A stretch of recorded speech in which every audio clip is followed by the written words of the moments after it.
YouTube, what's going on? Welcome back to Content Talks. My name's Austin Savage. I'm the founder of Austin Savage & Co.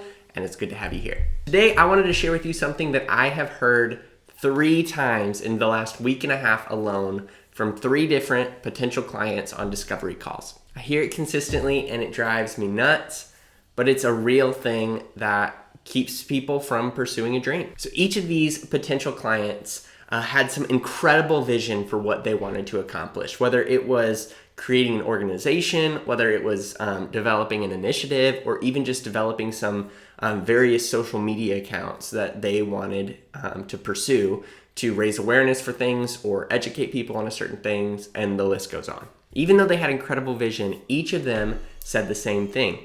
They said, well, nobody's going to want to see my face as the face of this organization or, the person doing this content. And so I'm not really sure what the best way to create content is. And for some of them, they just said it in passing. They were just like, nobody's going to want to see my face, just kept going. Other people, they said it kind of jokingly, but they all said the same thing. They didn't think that people would want to see them as the face of their idea. And you might be experiencing similar things. For you, you might think the same thing, that nobody would want to see you as the face of an idea, or you might just feel like you are not enough of an expert. Going back to, I think it was episode 2 of Content Talks. You might just feel like you just don't want to show your face on content. You want to be the voice, but you just feel uncomfortable putting your face on camera. Or you might just be caught up in what other people think of what you're doing, and you're not sure that you're doing it the right way or, in the right topics and stuff like that.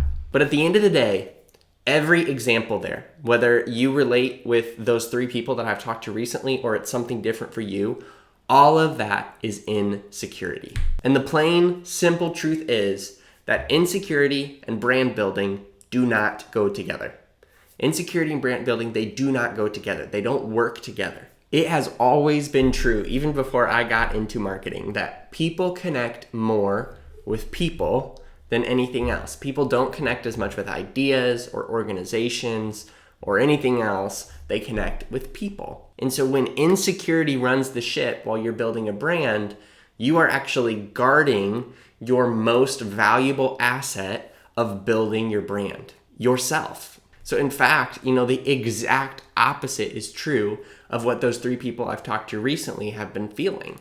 People do want to see them as the face of their idea or their organization, and people want to see you as the face of your idea or organization. That is how you build trust, it's how you build relationships, and that's how you build a brand. So simple main point today in this video, and that is just that insecurity and brand building do not work together. And if you're experiencing insecurity, you don't need to be insecure about that insecurity, but it's important to take intentional steps forward if you really do want to take action on your idea.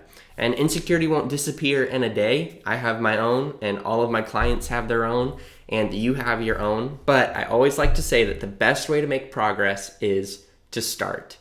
And if insecurity is keeping you from, for example, creating content that you're in, then start creating content that you're in. Take a step forward to get over that hurdle and get used to it and get comfortable with it. When you really start to feel confident in who you are, who you're wired to be, and the idea that you are pursuing, that's when some really cool things start to happen. You have what it takes.